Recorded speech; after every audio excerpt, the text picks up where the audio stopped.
My girlfriend unknowingly invited my ex-wife and her family to my house for a pool party, all while I was away on a work trip. But once I got home and I demanded that she get out, my girlfriend's now upset, saying that I embarrassed her by the way I acted, putting me in a situation that honestly has really frustrated me because right now I don't know what to do. Here's what's going on. Okay, so I recently moved back to my hometown after 14 years. I left because I caught my then wife cheating on me, and it honestly just broke me completely. When I moved back, I bought a house in my hometown with a pool. I started dating a girl who I will call Katie for the sake of the story. We have been together for about 6 months, and I've met most of her friends, but not all of them. Now, I was out of town for a work-related thing, and she stayed at my house while I was gone. We've done this before, and we've never had any issues. I mean, I trust her, and I need someone to feed my cat, so why not? She then asked me if it would be okay if her friend and her kids came over and used the pool and hung out the day I was returning. She told me her friend's name, and it was the same name as my ex-wife. Now, at the time, I really didn't think too much of it because it is a common name. So I said sure, but I also said I wanted some alone time in the evening, and she agreed, essentially stating that this was gonna be a thing during the day. Now, I had had a hard day of travel to get home, and the airline had delays, and I spent a long time on layovers. I was tired when I got home, but I knew that Katie's friend and her kids were there, and I don't like to lash out due to stress. So I put on my game face and I walked in the house. Katie ran up to me and gave me a hug and a kiss, and then walked me to the kitchen to meet her friend. And it was at this moment that I was just completely shocked, because the person I saw was my ex-wife and her husband in my kitchen. And yeah, this was the guy that she cheated on me with. I literally had to pause for like 20 seconds and just stare until my brain rebooted and I could even say something. I then asked what in the world they were doing in my kitchen, and she said she was Katie's friend. I then asked her and her husband if they realized that they were in my house, and they said yes. They said they didn't know that I was Katie's boyfriend until they got there. Well, I told them they should leave, and Katie tried to talk me out of it, but I held firm. Their kids didn't want to leave, obviously, and my ex's husband was making comments to the kids by saying stuff like, "The bad man said you can't swim anymore today," and stupid stuff like that. Like, it just really pissed me right off. When they left, I asked Katie if she knew before that she was my ex-wife, and she said to me no. Now, I will say that is probably true. For reference, Katie is 33, and my ex and I are in our early 40s. I rarely talk about her, and it's not like I showed Katie pictures of her. Plus, Katie was in college when my ex and I split up, so it's not like they knew each other then either. I then asked Katie if my ex followed her on Instagram, and she said yes. So if my ex is anything like she was back then she lives her whole life on social media, and there's no way that she didn't know from the pictures on Katie's Instagram that we were together. Katie said they met at like a therapy group meeting, which does make sense because my ex was in it even back when we were together. Our town isn't that big, so there aren't a ton of different meetings. Well, it's at this point that Katie says I overreacted and embarrassed her, but I told her there was zero chance my ex didn't know that Katie and I were together beforehand. Instead, this was some sort of power play or something like that, and it was honestly incredibly creepy. I then asked Katie if my ex mentioned to her ever, like at all, that I was her ex-husband. But Katie said that she never said anything and said again that she didn't know she was my ex-wife. So I then asked Katie if she thought it was weird and creepy that her friend had realized beforehand, or when they at least like arrived at my place, that she was at her ex-husband's house and decided to chill anyways, knowing I was on my way home. I mean, seriously, think about it. If Katie and my ex are close enough outside their meetings that she wanted to invite her over, then surely the topic of relationship status had come up at some point, right? I mean, her lock screen is a picture of us at a baseball game, for God's sakes. Well, when I pointed that out, I could see some things were clicking into place for her, but she persisted about how I was rude and embarrassed her. I then asked her if she had ever shown my ex the picture on her lock screen of us, like even in passing, where she might ask, "Oh, do you have a boyfriend?" And she said that she had shown her this. And I was like, okay, well, how do you not see the weirdness then? Like, seriously, just how can she not see how weird this is? It's like a made-for-TV movie level creepy. I literally can't get my head around it. The thing is, my ex and I have had zero contact in 12 years. So for real, what in the world is going on? At this point, Katie is currently at her place, and we haven't talked since, and it's been about 3 days. I'm just sitting here stewing over it and trying to make it make sense in my head, but I honestly have no clue where to go from here because at this point, I am so lost. Okay, I think first and foremost, it wouldn't be a bad idea to like apologize to Katie and be like, "I am so sorry for embarrassing you. That is not what I meant to do." Because sure, I think what she's saying is completely valid and I totally understand where she's coming from. From the sounds of it, she probably had no idea that this was your ex-wife. And if your ex-wife really is half the person you're describing, then I don't doubt that she would keep that private and be like, "Oh, can we swim at your house?" Like, yeah, that lady is an absolute weirdo and I don't blame you for being upset. But I really do think talking to Katie and being like, "Hey, I'm sorry how it all went down. I'm sorry that I embarrassed you and all that stuff. That was never my intention. But finding my ex-wife in my kitchen honestly just freaked me out and I didn't know what else to do. Like some kind of conversation like that where you take the heat off of Katie, because honestly, I'm really convinced she didn't know. Like that really would do a lot of good for you and it would help, like, I don't know, ease the tension of the situation, because this is already really weird, dude. Like seriously, she knew what she was doing. Your ex-wife absolutely came to your house with a mission to try and mess with you. She literally hasn't talked to you like in over a decade, and now she has a chance to be in your kitchen while you show up? Like holy crap, talk about crazy. And I'm sure Katie feels awful about this entire thing because she's stuck in the middle of this. You've got to remember, she's only 6 months into being your girlfriend. She had no idea that any of this was happening. Like she literally was just trying to spend time with her friend and family and be like, oh yeah, my boyfriend has a pool, let's go have some fun. She didn't know that this lady was like a wolf in sheep's clothing. So in my opinion, I don't think you're overreacting by being freaked out about this, but I think interrogating your girlfriend and not calling her back and talking to her, in my opinion, is the wrong way to go about doing this. Because if you really do want to stay with your girlfriend, then you definitely need to like patch things up, even though in my opinion, you didn't really do too much wrong. I think making Katie feel comfortable here would be really smart, and I think it would help smooth things over in the long run. If you like Am I the Jerk, you're probably going to love Am I the Genius. Check it out, link down below in the description. Also, go to AmITheJerk.com/submit if you would like to submit your own stories. Am I overreacting by being pissed off at the band that played at my wedding after they literally ruined my wedding right then and there, putting me in a situation where I am literally shaking with anger because right now I don't know what to do? Here's what's going on. Okay, so my husband and I just got married last weekend and I still feel sick thinking about all of this. We hired a band, a videographer, and a photographer like every other normal wedding would ever have. Everything was going great. We had a packed dance floor, people were laughing, and it seemed like everything was going well. Then in the middle of a song, the drummer just stopped.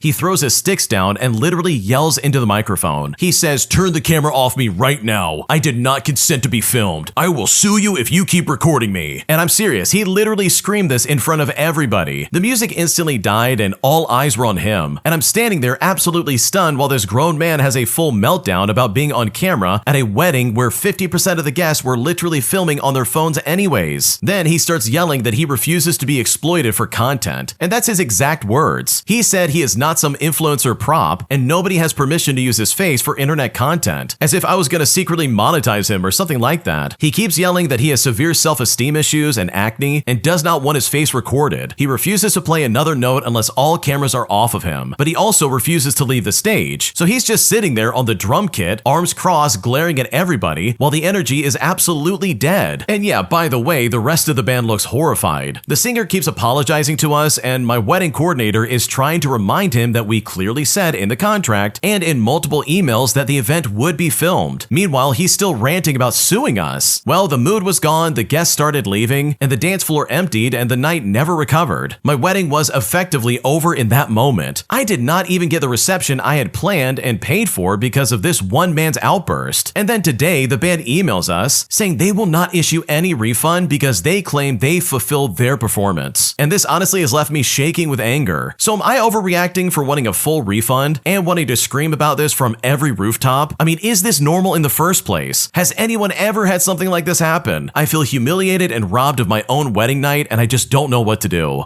Okay, holy crap, if I was in your shoes, I would absolutely lawyer up. Are you kidding me right now? This guy ruined your wedding. He stopped performing in the middle of it and decided to be like, oh no, no one could film me. Stop filming me. Don't look at me. I don't want to be perceived. Like, you're kidding, right? This is literally a wedding. Someone's getting married and everybody's trying to enjoy themselves. In fact, the entire night was going fantastic until you had a meltdown, bro. Like, what's going on right now? And by the way, if you have self-esteem issues, screaming at an entire wedding party while also working in a job that literally has you in front of people is not going to help anybody or anything. That's only going to make it worse and probably kill your business, dude. So no, you're not overreacting. This guy ruined your wedding. And the fact that this band is trying to be like, oh yeah, we did our thing. Like, we fulfilled our performance and our contract. Like, oh, okay, let's talk about contracts. Because this guy completely derailed the entire show and that's not fair for me. Because you deserved way better than this and this entire scenario is completely unacceptable. Am I overreacting by being pissed off at my neighbor after they sent their kid into my backyard without any kind of permission or supervision? Because right now I feel like no one's taking me seriously and at this point I don't know what to do. Here's what's going on. Okay, so we lived in this neighborhood for about 5 years and at first I loved it. I still do, but some things have lost their charm and that mainly has to do with the neighbors. The neighbors are in general good people as far as I can tell, but they've become a problem over time as they always send their kids to my house without permission, also that we can basically become a free babysitter whenever they feel like it. Over time, it became a huge problem, so I would send their kids outside and go inside and make it obvious that I wasn't watching their kids. It was 2 neighbors that did it the most and then a 3rd neighbor. So that's when I basically started protesting. Many months have passed and it seems they got the message as they sit outside and watch their kids play now, which is a huge contrast, especially when they didn't do it before. But all of that leads us to our main issue because things get kind of weird. Anyways, fast forward to now, and yesterday, all the neighborhood kids were outside playing. My rule is they all have to play out in front so that all the parents can see them. They kind of bounce around from house to house, and all the parents now collectively keep an eye on them. Well, yesterday I was painting the walls in my living room when suddenly one of the neighbor's kids came to my door and said, "Excuse me, there's a little kid in your backyard." This kid was maybe like 7 years old. So if she is saying little kid, then that must mean this kid's like a toddler. At first, I assumed it was just another one of the kids in the usual group. I mean, the youngest is like 5 years old, and there's 2 7-year-olds, all girls, and then my 2 boys are about 8 and 9 years old. I then asked my husband to go check, and I was assuming she was referring to a 5-year-old since she's the youngest and would be the only one I could imagine being referred to as a little kid. But then I heard my husband say, "Hey buddy, I don't know you. You have to go out front." And at the same time, my husband is yelling at the dog not to jump on the kid. And that right there really alarmed me. So I go out to check, and sure enough, there's this little boy who's about 4 years old in my backyard playing on the swing set. And keep in mind, no other kids nor any adults were in my backyard. So there was no invitation and no reason that any stranger should feel comfortable sending their kid into my backyard. I do keep my garage door open and my front door unlocked when my kids are playing so that my kids can come and go as needed. I also have a bulldog who is very protective of me, my husband, and my kids. And trust me, he will nip at people he doesn't know. He will also attack on command. So having small children in my yard is a big no-no unless I put the dog away first. I approach the child and I attempt to get him off the swing set and out of my yard, and still there's no adult in sight. But when I get there, he doesn't seem to speak English and I don't speak Spanish. I walk out front and there's a woman standing in the sidewalk staring at her phone, and I try to talk to her to ask if this is her child and if she can remove him from my yard. She then tries to pretend like she doesn't know what's going on as if she doesn't understand English. And despite my body language, she does nothing to remove her kid from my yard. So I walk 2 doors down where the kids are playing, and I ask the parents if they know who this kid is or have any idea what's going on, because I found this random boy in my backyard. They then tell me the little boy walked into their house earlier and actually started trying on their daughter's roller skates. My kids then tell me that this little boy actually went into our house earlier and was not corrected from doing so. He also jiggled the handle to my next door neighbor, whose kids are grown up, but thankfully the door was locked. Now, I gotta be honest, this entire situation was really weird. So I call my other neighbor, who's also my friend, and I ask her to come outside to ask if she's ever seen this lady before, because I'm just trying to figure out who she is, where she came from, and what in the world is going on. This friend also speaks Spanish, so I hope that she would converse with the lady and figure out what's happening. When my Spanish-speaking friend came out and began speaking Spanish, this woman suddenly and miraculously starts speaking English. And sure, it's broken English, but still, that means she knew exactly what I was saying when I told her to come get her kid, but she was pretending that she didn't. And that was super weird for me. I then see my other neighbor walk up to grab her kid and take her home and have a brief conversation with this woman. So I'm just standing there thinking to myself, okay, she won't talk to me, but she let her kid in my backyard? That's really weird. They eventually go home, and it's here that I realize they live catty corner in the house in the cul-de-sac. I've only ever seen her son because he's the neighborhood drunk guy and drinks a lot, and on top of that, he's always yelling and the cops eventually show up. But through all of that, I've never seen the mom. Well, a few hours later, I knock on her door. Her adult son in his 40s answers the door, and I ask to talk to his mom. She then comes out and again acts like she doesn't speak English, so I said to her, okay, I guess I have to call the cops. Well, suddenly she knew what I said, and the other son, who was different than the other son that, again, I didn't even know this guy lived here, came out and started talking to me. I then started explaining what happened, and my concern is that she wasn't watching this child. The child is too young to be unsupervised. He's going in my neighbor's house and in my backyard, and he definitely didn't have permission. Like, I was not asked if this could happen. Plus, when I tried to communicate to her, she acted like she didn't know anything. I then explained how this is unacceptable. Well, he then said that this was his kid, while also clarifying that this woman was actually his mother, meaning that this was the child's grandma. He then said that he won't let the kid play anymore. I tried explaining that I don't mind him playing, but I need someone to supervise because I'm not the neighborhood babysitter. Plus, my kids are much older than his 4-year-old, while also saying that I can't have strangers invite themselves into my yard. Like, these people don't know me at all. I've never even exchanged a friendly wave or said hello to them, and I could be a bad person and they would just have no idea. Like, they just sent their kid into my yard with no supervision at all. Well, when I explained explained all this, the dad got defensive. And it's here that I decided this conversation was going nowhere. So I just said, alrighty then, see you later, and I just walked off. So seriously, with all things in mind, am I overreacting here? Like, this is insane, right? I kind of felt bad later because in retrospect, I said to them, hey, I guess I'll just call the cops, meaning that you left an unattended child in my yard and refused to retrieve him when I asked you to. But later I realized with the political climate that it could have been taken a much different way, which is not what I intended at all. Because look, I attempted to communicate, but they obviously don't want to. They don't want to watch their kid, and I don't know what to even think about this. So am I at fault here? Because right now I don't know what to do.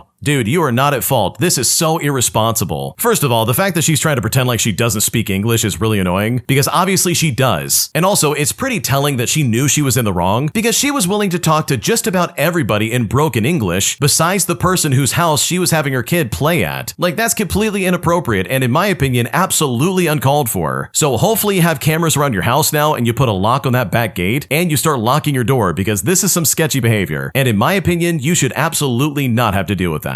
Would I be the jerk for refusing to give my brother his room back after he moved out of it after literally trashing the place and making it very disgusting? Because now he wants it back all of a sudden, and at this point, I honestly don't know what to do. Here's what's going on. Okay, for a bit of background, my 23-year-old brother lived in one of the bedrooms in our house, all before moving out a few months ago to live with his girlfriend. When he left, he completely trashed the room. It was filthy and full of junk, and my dad told me that if I cleaned it up, then I could have that room for my own. So I spent days cleaning it up, and I'm talking a deep cleaning, throwing out his trash, organizing, scrubbing, literally everything. The room is a lot bigger than mine. It has its own en-suite bathroom, and the closet is way bigger too. My current room is small, and I have to use a bathroom that's across the hall, which can be awkward since I'm the only female in the house, and sometimes I have to sprint there undressed after a shower. Anyways, my brother recently came back home after things with his girlfriend didn't work out, and now he's demanding the room back. His reasoning is that he needs the space because he has a rabbit and wants to keep it there. He says it wouldn't be fair for me to take the room when he has a pet that needs the space more than I do. Now, the thing is, the room was promised to me, and I'm the only one who actually cleaned it. He left it disgusting and didn't care until he suddenly wanted it back. Now, I kind of feel bad because I get that the rabbit needs room to like move around, but at the same time, it feels unfair that I did all the work just for him to like swoop back in and take it from me. For context, I will probably be moving out in about a year for law school, while he's pretty much unemployed and still living off of our parents. I don't want to cause a huge fight over it, but I also don't want to give up something that I earned. If I do give him the room, then I would want to ask for money for cleaning it, since I did have to inhale a lot of bleach, which really caused severe migraines. Plus, I cleaned up mold in the carpets, his bunny that just pooped all over the place, I wiped down the windows that had spider eggs, and I did so much stuff and put a lot of work into this room. So would I be the jerk in this scenario if I just said no to him? Because right now I don't know what to do. Okay, honestly, there is no way you would ever be the jerk, dude. You put so much work into cleaning that room up and making it something that's actually livable. So for him to come back and be like, I need that room back because of my bunny. My rabbit needs to move around. I'm sorry, but you need to get out. It's like, dude, I don't think so. That's not happening. You left that place disgusting, and I earned it by cleaning it up and moving into it. And that, by the way, is completely fair between you and your dad. And I would almost be really tempted to hear what your dad has to say about this, because I'm sure he's going to be like, wait a second, you want to move back in after you trashed the place before leaving? Like, I'm sorry, what are we talking about here? Like, I know for a fact my dad would be like, oh, you got to find some other place to live, or like pay me for compensation, because that is absolutely not okay. Like, you can't just leave like that and expect some kind of like accommodation in some way. So no, I would never give it back to him, and honestly, I would even put a lock on the door so that he can't move your crap out and put his stuff in there instead, because based on the way he's acting right now, I can honestly see that happening, and that would be very unfair. An entitled Karen blocks the access to the ATM by quite literally parking her car in the middle of the passageway, blocking me from leaving or even going forward. And I'm honestly blown away by this situation, because this is one of the most outlandish things I've ever seen in my life. Here's what happened. Years ago, my local bank had an outside 24-hour ATM that was right next to the main door, and a drive-thru right next to the building, which was also right to the 24-hour ATM. The drive-thru had a narrow entrance, and it starts to get wider once you get in so that cars could line up on the left to use the machine, but other drivers could drive through on the right side to get to the back street. People used to park in there while going into the branch, which was annoying and technically not allowed, but it's not really hurting anyone, since using the alley to go to the street behind is also technically not allowed. Well, one time I was driving to the bank, intending to use the drive-through lane, and this car in front of me made the turn to get into it. Now, it annoyed me just a little bit, as I was going to have to wait before she used it, but that was it. I mean, she got in first, so that's that. But then she just parked her car blocking the entrance and stepped out of it, walking towards the ATM on the sidewalk. She didn't even drive up a little further in and to the right. Instead, she just left her car there, blocking me. And she absolutely saw me, by the way. It's not like she thought there was nobody behind her waiting to use the ATM. So I lowered my window and I yelled at her. I said to her, "You're blocking the way to the drive-thru. This is not a parking space." She then yelled back and said, "Oh, I know," and sped up a little bit, like trying to hurry up and finish her transaction faster. I then got super pissed off, and I laid on my horn like crazy. She then got nervous and hesitated a little bit between using the machine or going back to her car, all while my horn was blaring non-stop. I mean, this was maybe like 4 or 5 seconds, but then another car had lined up behind me, and this entitled woman simply couldn't withstand the pressure. She then went back to her own car and drove off without even using the ATM in the first place. Now, fast forward, and the bank eventually removed the drive-thru machine, but left the space so that people now use it as a short-term parking when they go in the building. But regardless, the absolute audacity of this lady really blew my mind, because she seriously thought she could park there and try and get away with it.